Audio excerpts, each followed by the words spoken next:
2014 সালে যদি পল্লীবন্ধু হুসেন মাহমুদ এরশাদের কথায় যদি তারা ঠিক থাকতো তাহলে আজকে জাতীয় পার্টির এই অবস্থা হতো না। মির্জাফররা যদি সেদিন ইলেকশন না করতো 2014 সালে, তাহলে বাংলাদেশের রাজনীতিটা আজকে এত নোংরামি হতো না। জাতীয় পার্টি গোলাম মাহমুদ কাদেরের নেতৃত্বে ৬৬ জেলা এক এবং ঐক্যবদ্ধ আছে।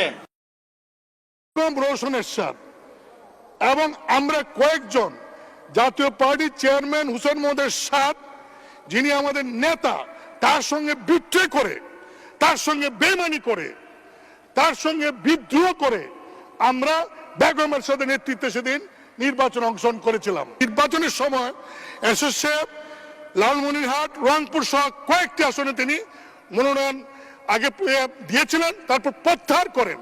এই সংসদে এরশাদ সাহেবের মতো লোক আছে, এইটা প্রমাণ রাখার জন্য রংপুরে আমরা সেদিন চেষ্টা করে তাকে নির্বাচিত হিসাবে ঘোষণা করার ব্যবস্থা করেছি।